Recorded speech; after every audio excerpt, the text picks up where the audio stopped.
অরুণাচল প্রদেশের পরশুরাম কুণ্ড দেখার পরে আমরা আবার ফিরতি পথে এগোচ্ছি। আর ওদিকে বেলা গড়িয়ে হয়ে গেছে দুপুর।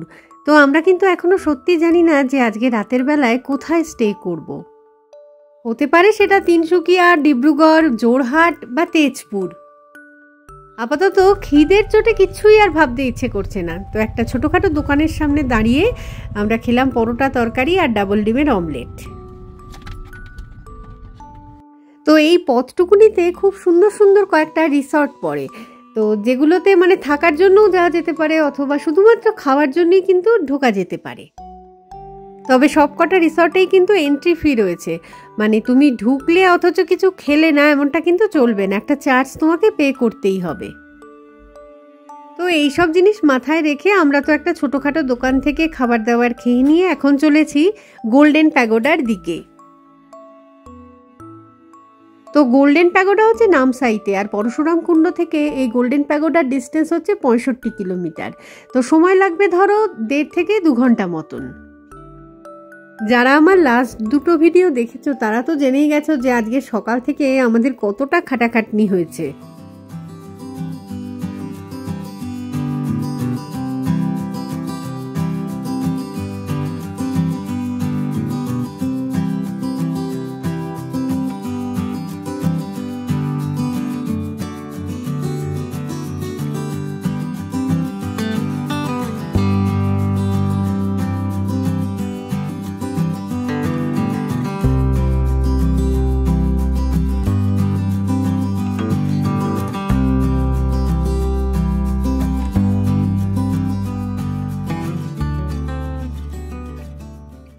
আমরা প্রায় চলে এসেছি নামসাইয়ের গোল্ডেন প্যাগোডায়। তো বাঁ দিকের যেটা দেখা যাচ্ছে ওটা কিন্তু মেডিটেশন সেন্টার, ওটার সাথে প্যাগোডাকে ভুল করলে চলবে না।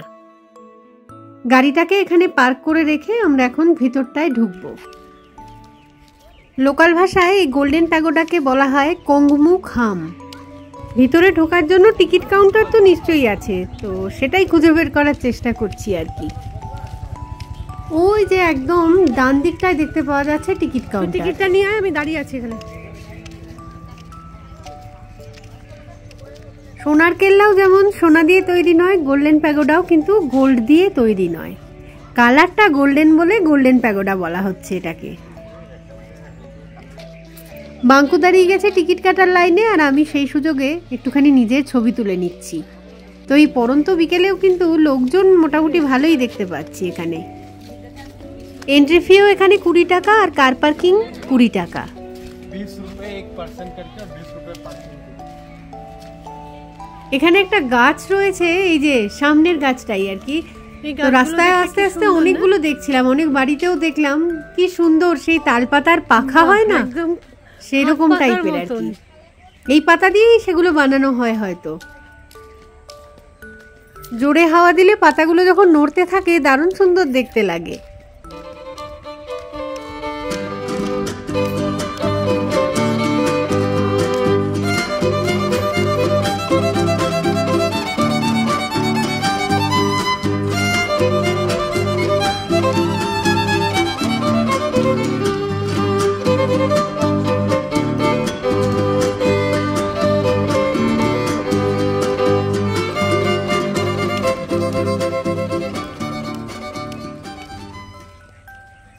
এই যে সামনেই দেখতে পাওয়া যাচ্ছে গোল্ডেন প্যাগোডা।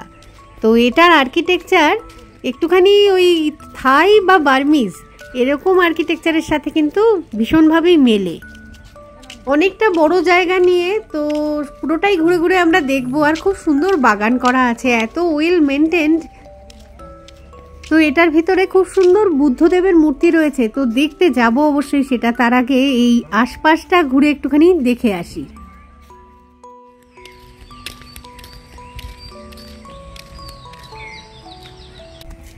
কি সুন্দর গোলাপ ফুল এই যে গাছগুলোতে। ছবি তোলো তো আমার। আচ্ছা ওই দিক থেকে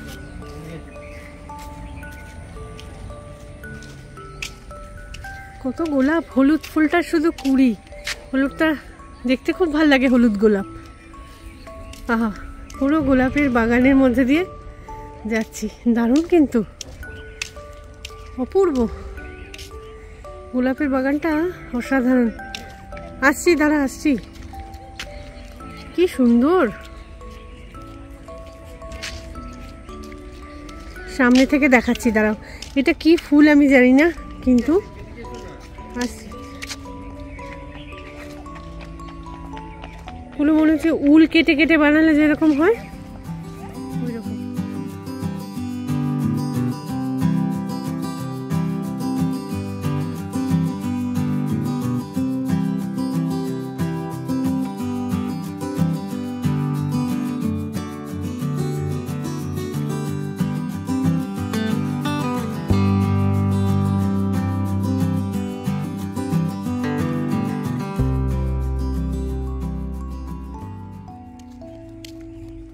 এখানে যিনি লোকাল এমএলএ ছিলেন, এখন তিনি বোধহয় ডেপুটি চিফ মিনিস্টার এখানকার, তো উনি ডোনেশন দিয়ে এই গোল্ডেন প্যাগোডার নির্মাণ করেন।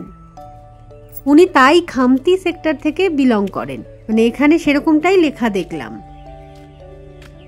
অরুণাচল প্রদেশে না অ্যাকচুয়ালি মানে 6 ধরনের তাই কমিউনিটির মানুষজন বসবাস করে। তার মধ্যে এই যে গোল্ডেন প্যাগোডা যেখানে অবস্থিত, মানে নামসাই ডিস্ট্রিক্টে, সেখানে তাই খামতি লোকজনই বেশি দেখতে পাওয়া যায়। এই জায়গাটায় আমরা যদি সকাল সকাল আসতে পারতাম আজকে, মানে রোদ্দুর থাকতো, সেই সময় না ভিউটা আরো বেশি ভালো লাগতো। এখন একটুখানি বিকেল হয়ে গেছে তো, সূর্যও ডুবে গেছে, সেই কারণে অতটা ভালো আসছে কিনা আমি জানি না। তবে চিন্তা করে লাভ নেই, পরশুরাম কুণ্ডটা মানে ভালোভাবে দেখা গেছে, ওটাই আমাদের তো মেন টার্গেট ছিল, তাই না? আরও অনেকগুলো প্যাগোডা স্টাইলেরই আর্কিটেকচার করা রয়েছে, তো সবগুলোই দেখবো। তো এই জায়গাটা কি সুন্দর দেখো, মনে হয় পদ্ম ফুলের গাছ লাগানো রয়েছে।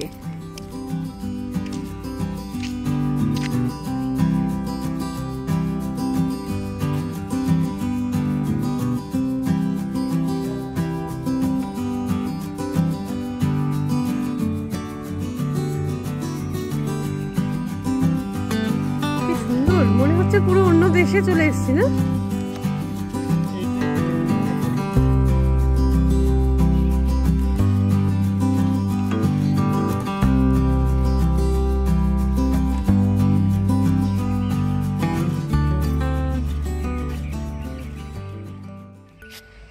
এত সুন্দর লাগছে, মনে হচ্ছে না এটা মানে আমাদের দেশ, মনে হচ্ছে কোথাও মানে বার্মা, ইন্দোনেশিয়া এইসব জায়গাগুলোতে গেছি।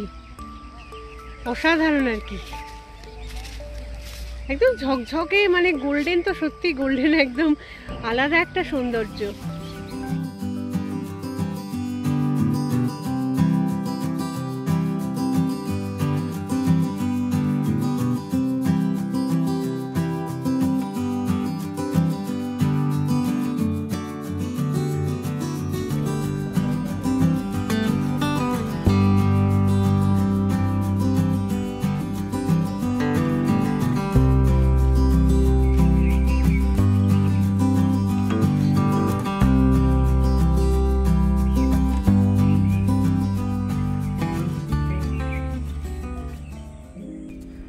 হাতে একটু বেশি সময় পাওয়া গেলে না এই জায়গাটা আরো ভালো করে ঘোরা যেত, মানে পুরো একটা দিন যদি থাকতো এই জায়গাটুকুনি ঘোরার জন্য, দারুণ ভালো হতো আর কি।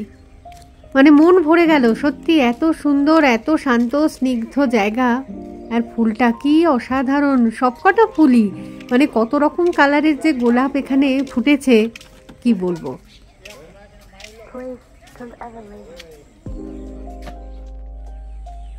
তো এই গোল্ডেন প্যাগোডার ভিতরে ভগবান বুদ্ধদেবের একটা অসাধারণ মূর্তি রয়েছে। তো চলো তাহলে আমিও সেটা দেখি আর তোমাদেরকেও দেখাই একটু।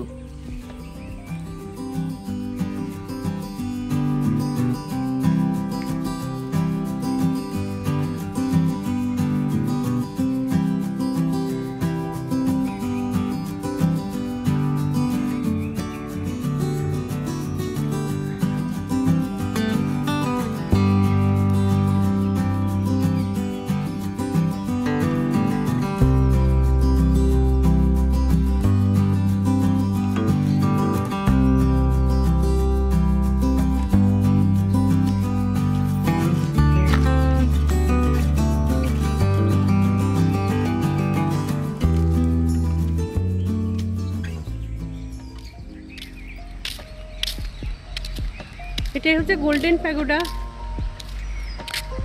গোল্ডেন প্যাগোডা দেখা কমপ্লিট আমাদের।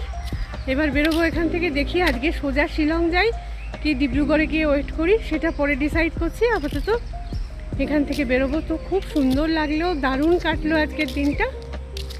চলো বাদ বাকিটা দেখাচ্ছি আস্তে আস্তে।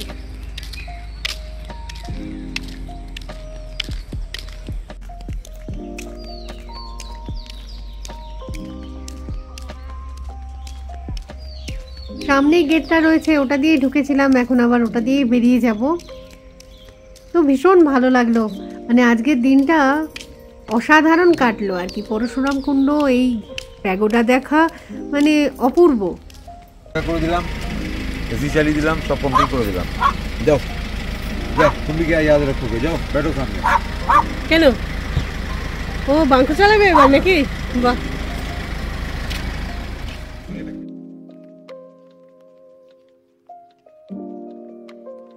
এখান থেকে আমাদের ড্রাইভার চেঞ্জ হয়ে গেল, বাঙ্কু নিয়ে নিয়েছে দায়িত্ব।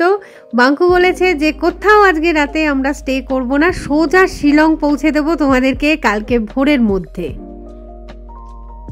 এই নামসাই থেকে শিলংয়ের ডিস্টেন্স হচ্ছে 620 কিলোমিটার, আর গুগল দেখাচ্ছে সময় লাগবে 13 ঘন্টা। তো বাঙ্কু বলেছে যে এক টানা গাড়ি চালাবো, আর 100-র নিচে স্পিড তো নামবেই না। The unicorn Kalsi Malik is back. Yeah, I am back, guys. I am back.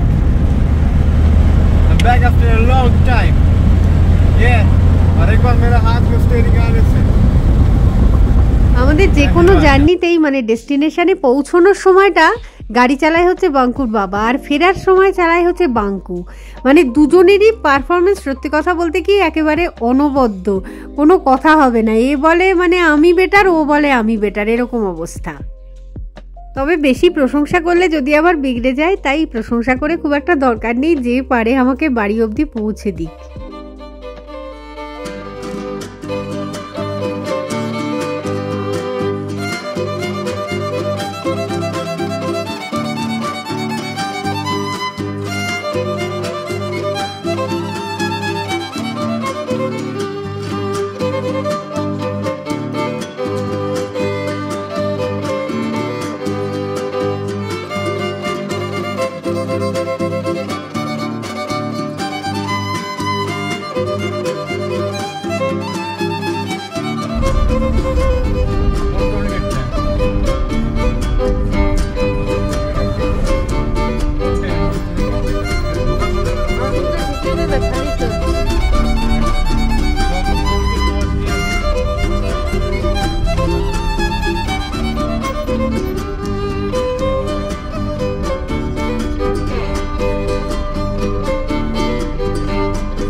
ঘড়ির কাঁটায় সময় তখন ভোর 4টে, সূর্যের আলো ফুটবে ফুটবে করছে, আর 8 ঘন্টা কি 45 মিনিটে পৌঁছবো বাড়ি। 12 ঘন্টাও সময় লাগেনি 600 কিলোমিটার আসতে। মানে অসাধারণ একটা জার্নি, অসাধারণ একটা রাইডিংয়ের সাক্ষী থাকলাম।